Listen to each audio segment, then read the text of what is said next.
TEP maciço é uma condição muito grave, 50% de mortalidade já de cara, os pacientes que fazem TEP maciço, e ao longo dos minutos, das horas, a mortalidade vai aumentando ainda mais. Então é uma condição extremamente grave e que a gente tem que ter plena consciência disso, fazer o diagnóstico de maneira adequada e ter um raciocínio clínico em cima para conduzir esses pacientes. Então, antes mesmo de falar da conduta num TEP maciço, primeiro a gente precisa entender, ter um raciocínio clínico para isso, para você não precisar ficar decorando nada, não precisar ficar decorando critérios, não precisar ficar decorando, entra com isso, porque não funciona assim no dia a dia, e essa é a grande questão. A gente tem costume na medicina de ficar assim, decorar critérios, decorar parâmetros, decorar coisas, mas que na realidade, no dia a dia, de frente com o paciente, essa decoreba não dá. Isso daí não funciona, por isso que a gente fica com insegurança, com dúvida na hora de conduzir, porque não tem raciocínio clínico.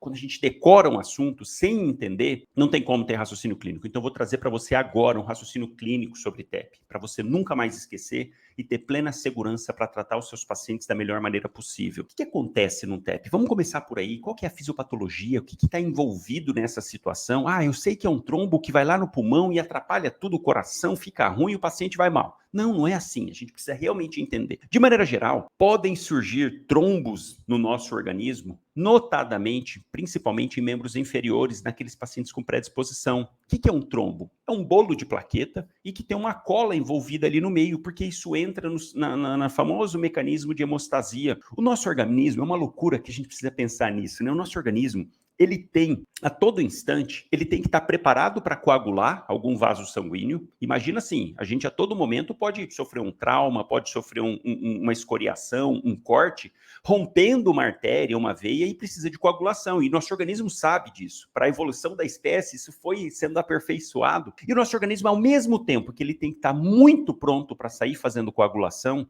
ele também precisa de mecanismos para não deixar ficar coagulando à toa. Porque senão acontece, por exemplo, um TEP, acontece um TVP, uma obstrução venosa em alguma parte do organismo ou até uma obstrução arterial. Então o nosso organismo ele sempre fica nessa balança entre coagulação e anticoagulação, por fatores intrínsecos, sejam eles os fatores de coagulação, como os fatores que não deixam coagular, a proteína S, a proteína C, a própria heparina que o nosso organismo produz. Em determinadas situações, ocorre um desarranjo nessa balança. E o organismo, por algum motivo, pode ser forçado a ficar num estágio mais protrombótico. E aqui a gente já começa a pensar que nessas situações são aqueles pacientes com predisposição a TEP. Quais são esses pacientes, então? Aqueles pacientes que têm uma tendência maior à hipercoagulabilidade. Puxa, paciente que está inflamado, paciente fazendo tratamento oncológico, paciente que está imobilizado, parado, paciente que sofreu fratura, paciente com vasculites, com doenças autoimunes. São situações essas que deixam o organismo, de certa maneira, sob estresse. E toda vez que o nosso organismo está em situação de estresse, vamos lembrar que entra na jogada o sistema nervoso autônomo, mais especificamente o sistema nervoso simpático. É ele responsável pelo estresse do nosso organismo, liberação de catecolaminas e tudo mais. Essas catecolaminas estimulam, fazem com que o organismo fique sobre uma situação de estresse, com uma situação ali de alerta. E dentre esses alertas e a própria estimulação de catecolaminas, entra a famosa plaqueta na jogada. A plaqueta tem receptor alfa-2 exclusivo para receber estímulo de catecolamina. Porque sabiamente nosso organismo, numa situação de estresse, pensando, puxa, vai para a luta, vai para a fuga, vai entrar em combate, pode se cortar. Então, para isso, eu tenho que deixar essa plaqueta já mais ativada. Esse é um dos pontos. Então, esses pacientes acabam passando sob estresse em alguma dessas condições, infecções, sepsis, ele aumenta a hiperreatividade dessas plaquetas. Além disso, pacientes que têm alguma dessas condições, que passou por cirurgia, que passou por algum estresse também, em alguma situação, ele também aumenta a produção de pró-inflamatórios. Porque toda vez que a gente lesa o organismo, seja numa cirurgia, numa fratura, numa imobilização, acaba que o endotélio daquele local fica inflamado. Aquele endotélio sendo lesado, por exemplo, no ato cirúrgico, ele vai liberar um monte de pró-inflamatórios. E vamos lembrar que os pró-inflamatórios, na formação deles, partem daquele famoso ácido araquidônico pela via da COX-1 e COX-2, com liberação de prostaglandinas, prostaciclinas, interleucinas, leucotrienos e todo mais a cascata, tanto da ciclooxigenase quanto da lipoxigenase. Nessa situação, esse paciente mais inflamado, se ele está inflamado, está tendo ativação do ácido araquidônico. Se está tendo ativação do ácido araquidônico, pela COX-1, eu libero uma substância em específico, chamada tromboxano A2. Então, esse tromboxano A2 também vai lá na plaqueta, estimulando essa plaqueta a ficar mais ativa. E aqui eu estou mostrando para você 2 fatores já envolvidos. Aumento da hipercoagulabilidade, da coagulabilidade, não a hipercoagulabilidade, e também uma ativação exagerada por conta de pró-inflamatórios. Então, nessas situações, esses pacientes ocorre esse desbalanço entre coagulação e anticoagulação. Eles ficam num estado protrombótico. Com isso, o paciente está lá imobilizado, não está se movimentando. Vamos lembrar que na parte venosa, as veias, elas não fazem contração, diferente da artéria. A artéria ajuda o fluxo sanguíneo. A veia não ajuda. A veia fica paradona, tanto que ela tem válvulas para não deixar refluir o sangue. Acontece que com o indivíduo imobilizado, o sangue tende a ficar mais em estase nesses vasos sanguíneos. Por quê? Quando a gente está em movimentação, que a gente está caminhando, andando, a própria contração muscular, vamos pensar na panturrilha, vamos pensar lá na musculatura da panturrilha, o próprio músculo contraindo aperta a veia, fazendo com que o sangue volte. Agora, se o indivíduo está imobilizado, está lá, sofreu um acidente, uma cirurgia, está acamado, parado, não se movimenta, está numa viagem longa, 10, 12 horas sentado, está parado aquele músculo, o sangue vai fazendo estase, e o sangue em estase é terrível, porque com todas essas condições, com um monte de pró-inflamatório circulando, lesão endotelial, ativação do sistema nervoso simpático, caramba, aquelas plaquetas estão ali, ela começa a ficar parada, ela começa a ficar doida. E a plaqueta é aquele gremlinzinho do filme, ela é bonitinha, aquele ursinho olhudinho, orelhudinho, bonitinho, para quem não assistiu, tem no YouTube, vai lá, assiste, ó, Gremlin. A plaqueta é o Gremlin, é aquele ursinho bonitinho que quando come depois da meia-noite vira um monstrinho, começa a comer tudo, grudar tudo, puxa outra plaqueta, abraça todo mundo, faz um dano geral. E estando parado o sangue, isso é motivo para ativar essa plaqueta. E ela ativa, gruda em outra, que gruda em outra, gruda em outra. Essa é a hemostasia primária. Entra na jogada a hemostasia secundária, formando cola de fibrina ali ao redor desse tampão plaquetário. Então, nesse momento, forma um trombo ali na região, principalmente do membro inferior. Pode acontecer também em varizes pélvicas, em vasos pélvicos, ilíacos, pode também, mas geralmente é mais frequente de membro inferior. Forma esse trombo, que por algum motivo mobilizou, mexeu a perna, moveu, esse trombo pode cair na corrente sanguínea e migrar lá para cima. Conforme esse trombo vai subindo, chega no átrio direito, vai para o ventrículo direito, e vamos lembrar que do ventrículo direito parte para o pulmão, e é aí que começa o desastre. Então, um simples TVP lá na perna, que a princípio não causaria maiores danos, manda um êmbolo lá para cima e que vai depositar e parar em um vaso sanguíneo, em uma artéria, lá da parte pulmonar, chegando no parênquima pulmonar. Com esse entendimento, você pensa o seguinte, caramba, foi um êmbolo lá. Legal, tudo bem, entendi a formação, formou, ficou em estase, famosa tríade de Virchow e Alino, que eu falei de maneira indireta, para você não precisar ficar decorando, né, de hipercoagulabilidade, lesão endotelial, enfim. Subiu, tá legal, tá lá o êmbolo. Mas o que isso tem a ver? O que vai impactar no coração? O nosso coração ele é dividido em 2, literalmente, o lado direito e o lado esquerdo. Átrio direito, ventrículo direito, átrio esquerdo, ventrículo esquerdo. Essa separação é fundamental porque o lado direito está responsável por mandar o sangue para a pequena circulação, para o pulmão.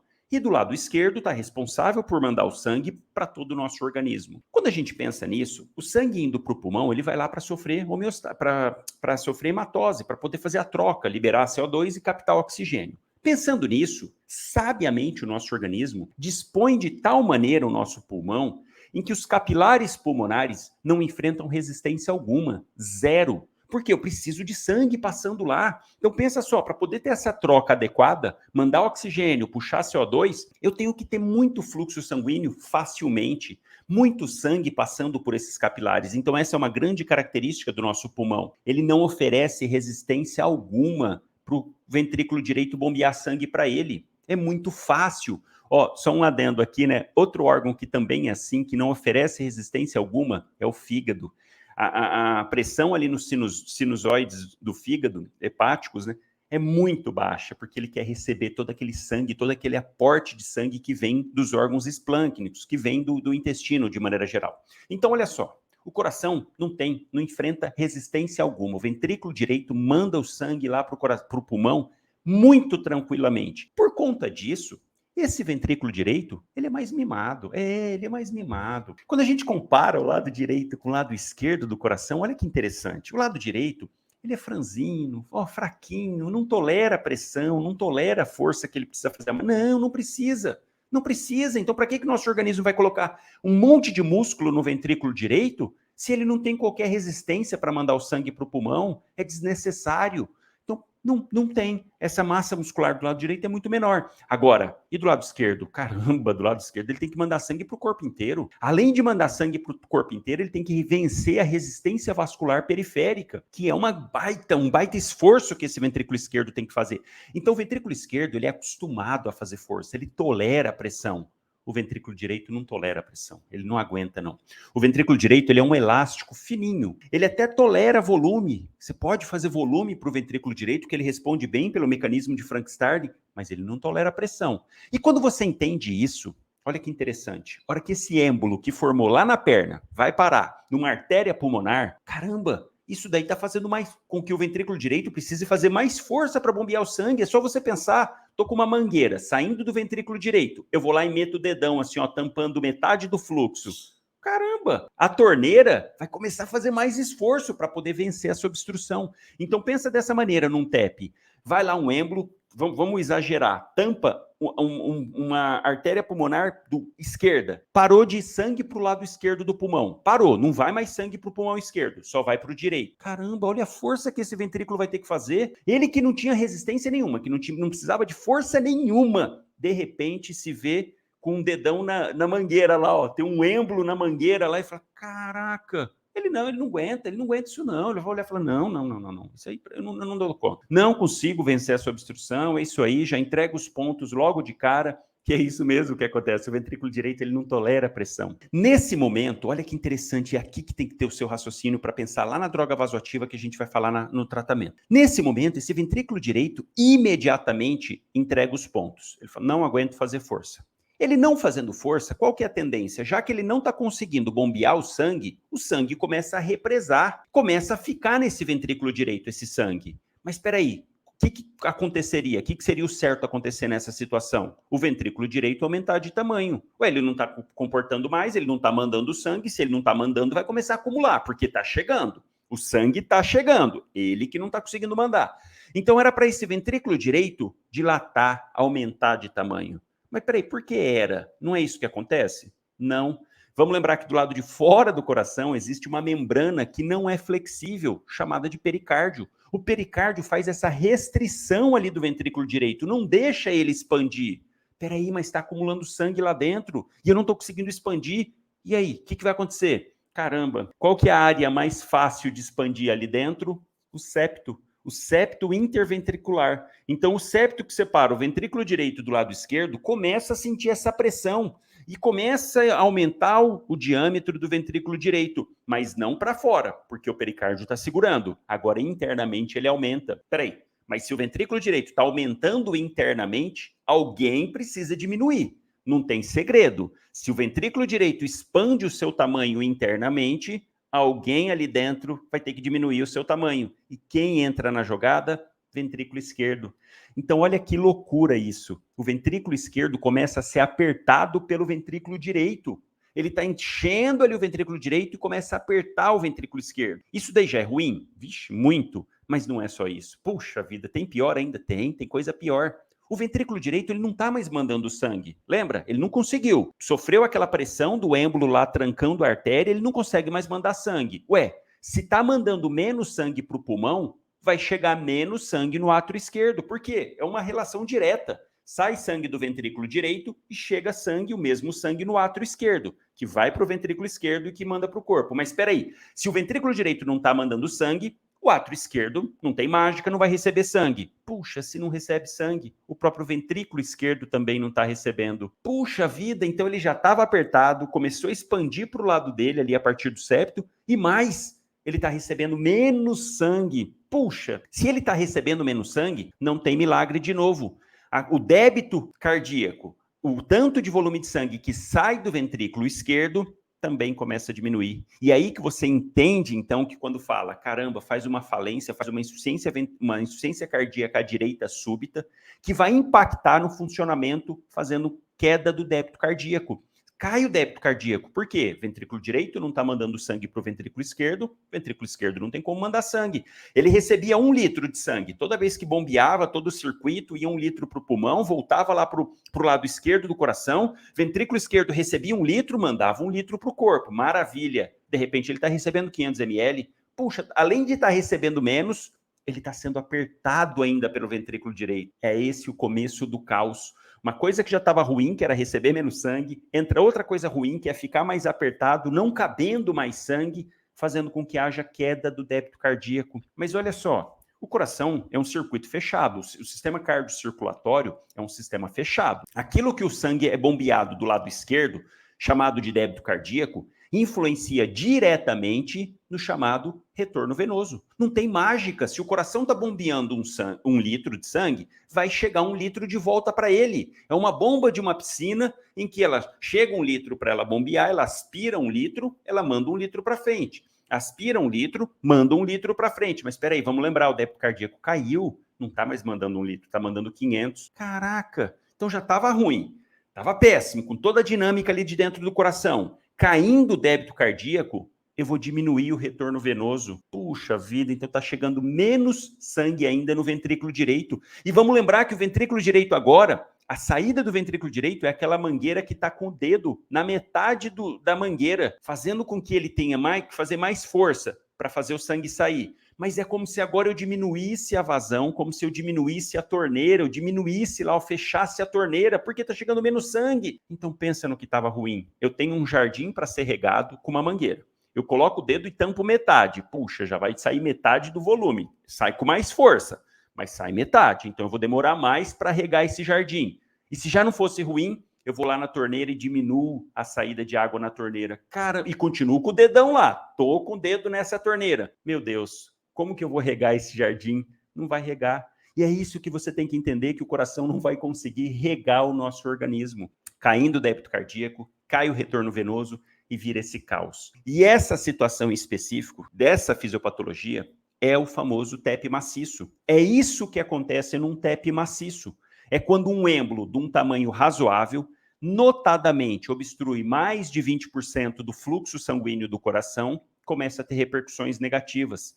Até 20% de obstrução, como se eu fechasse a torneira 20%, o coração ainda tolera, o ventrículo direito ainda tolera, mantém ali a homeostase, ele consegue dar conta. Esse é o TEP não maciço, aquele TEP que o paciente chega relativamente bem, mas que a gente tem que ter muita atenção porque tem chance de progredir isso. Agora, naquele TEP em que o êmbolo é maior do que 20%, que está tampando a mangueira mais de 20%, é aqui a preocupação máxima que a gente tem que ter, porque esse ventrículo vai começar a entrar em falência, desencadeando toda essa sequência de eventos que a gente viu. Então, como conduzir esses pacientes que chegam com TEP maciço? E como eu vou saber que isso está acontecendo? Eu não tenho como olhar lá dentro do pulmão. Na verdade, a gente tem, com a angiotomografia. Mas esses pacientes com TEP maciço, não dá tempo nem de fazer angiotomo. Dependendo da situação, do jeito que chega o paciente, você tem que entrar com tratamento antes mesmo de fazer a angiotomo. Então, olha só, como que eu falo, como que olhando para o paciente eu posso afirmar e falar que esse paciente está com TEP maciço? Caramba, se o paciente está com instabilidade hemodinâmica. Olha que simples. Agora, eu falando isso para você, eu tenho certeza que na sua cabeça já, puxa, com tudo que eu expliquei, faz sentido e não simplesmente eu falar para você decorar. Ó, decora, TEP maciço, instabilidade hemodinâmica. Hipotensão, enchimento capilar aumentado, né, tempo de enchimento capilar aumentado, paciente oligúrico, alteração do nível de consciência e dor no peito. Não preciso fazer você decorar isso. Você entende agora. Por quê? Se caiu toda nessa dinâmica, caiu o débito cardíaco, caramba, eu estou mandando menos sangue para todo o corpo. Estou mandando menos sangue para o cérebro, para os rins, para a periferia. Então o indivíduo vai chegar hipotenso, alteração do nível de consciência, letárgico, sonolento. Pode ter dor no peito, porque ele pode fazer um IAM, inclusive, por conta de toda essa dinâmica. O tempo de enchimento capilar, a gente faz assim, aperta o dedo do paciente, você vê que o sangue não chega, é isso que está acontecendo. Não está chegando o sangue.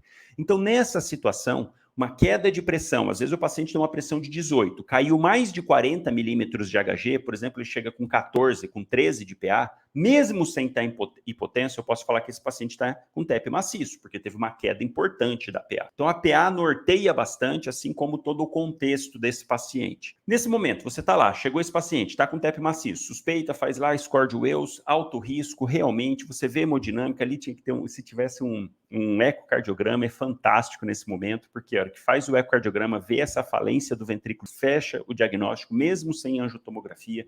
Mas, enfim, vamos aqui para a prática do dia a dia. Você está lá, suspeitou, o paciente está com diagnóstico, esperando transferência, evolui com instabilidade hemodinâmica. Resumindo, TEP maciço. Como conduzir? Vou entrar com droga vasoativa? O que eu tenho que fazer nessa situação? Todo paciente que chega com TEP maciço, você tem que pensar num tripé de tratamento. Primeiro, estabilidade ventilatória, você dá assistência, suporte ventilatório. Segundo, suporte hemodinâmico. E terceiro, fibrinólise. Aqui que a gente entra com o tratamento especificamente. Então, olha só, toda vez, TEP maciço, pensa nesse tripé. Não é pensar, vou trombolizar, peraí, como é que está a parte ventilatória desse paciente? Porque se ele estiver fazendo insuficiência respiratória franca e eu estou preocupado em fazer fibrinólise, esse paciente vai parar, vai morrer ali. Então, eu tenho que primeiro me atentar com o suporte ventilatório. E aqui um adendo, o paciente chegou, franca insuficiência respiratória, é tubo. Não vai ficar enrolando, demorando. Você até pode tentar a CPAP, pode tentar ali a máscara não reinalante, pode ali tentar, mas de maneira geral, esse paciente chegou em franca insuficiência respiratória, é intubar. E aqui um adendo, não vou aprofundar nessa parte, mas evitar fazer midazolam e fentanil. Não é que não pode, porque vai fazer hipotensão e esse paciente está chocado. E evitar propofol também, dá preferência para etomidato e ketamina. Se você só tiver fentanil e midazolam, prepare esse paciente antes, entra com droga vasoativa, enfim. Esse é o primeiro recado. Segundo, estabilidade hemodinâmica, suporte hemodinâmico. É aqui que a gente entra para estabilizar esse paciente para eu poder fazer fibrinólise. Então, esse paciente, como que a gente estabiliza de imediato? A hora que chega, olha que loucura. Começo com droga vasoativa de imediato? Não. Faço volume. Olha que louco isso. O paciente chegou, TEP maciço, com 8 de pressão sistólica, 7 de pressão sistólica. O que eu vou fazer? Volume. Vou jogar soro fisiológico dentro desse paciente de 250 a 500 ml e vou tateando. Por que isso? Eu sei que esse paciente está com todo o problema da insuficiência cardíaca direita que levou à insuficiência cardíaca esquerda. Eu sei disso. E o que estava ruim ficou ainda pior quando o débito cardíaco caiu. Porque caindo o débito cardíaco vai diminuir o retorno venoso. E aí aquele ventrículo que estava ainda tentando bombear, se ele está recebendo menos volume, ele não tem nada para bombear. E lembrando do mecanismo de Frank-Starling, pensando no ventrículo direito como um elástico, é a mesma situação. Se eu puxo um elástico com uma força, ele volta. Se eu puxo com mais força, ele volta mais forte. E o contrário também. Se eu puxo um elástico com menos força, ele contrai com menos força. Então, nessa situação, nessa fase de instabilidade hemodinâmica, de queda da pressão, o que mais está sendo agravado aqui, o problema principal é a diminuição do retorno venoso. Por isso que nesse momento eu faço volume para o paciente e tem que ter muito tato para isso, porque senão ele pode evoluir com insuficiência cardíaca esquerda também por excesso de volume, com certeza. Mas por isso que você faz 250 a 500 ml e vai vendo perfusão periférica, nível de consciência. Diurese demora mais para responder, mas vai vendo a pressão. Faz 250, faz 500, se o paciente estiver muito hipotenso ainda, aí sim você entra com droga vasoativa. Qual? Noradrenalina. Mas e dobuta? Com paciente chocado não deve entrar com dobuta, precisa de um mínimo de 9 de PA para poder entrar com dobuta. Então você inicia noradrenalina, porque a noradrenalina vai fechar a periferia, fazendo voltar mais sangue para o coração, aumentando o retorno venoso. Então aí sim, aumentou o retorno venoso, é a deixa, a pressão ficou acima de 9, é a deixa para você entrar com dobutamina. Vai lá, dilui 4 ampolinhas, 170 de sorinho, 4 ampolas de dobutamina, começa ali 5, 7 ml hora, enfim, fazer uma quantidade de 5 microgramas quilo minuto ou 7,5 a 10, enfim, entra com dobuta nesse momento. Então, primeiro soro, segundo noradrenalina, terceiro dobuta. E aí você vai vendo as condições do paciente, estabilizando para ir entrar com o tratamento definitivo, que aqui envolve dois medicamentos, heparina não fracionada e fibrinolítico. Essa é a base para o terceiro pilar do tratamento, que é fazer a fibrinólise. Faz uma dose de ataque de heparina não fracionada, que para essa situação se mostrou até hoje é a indicação precisa. TEP maciço tem que dar preferência para a heparina não fracionada, ao invés de enoxaparina.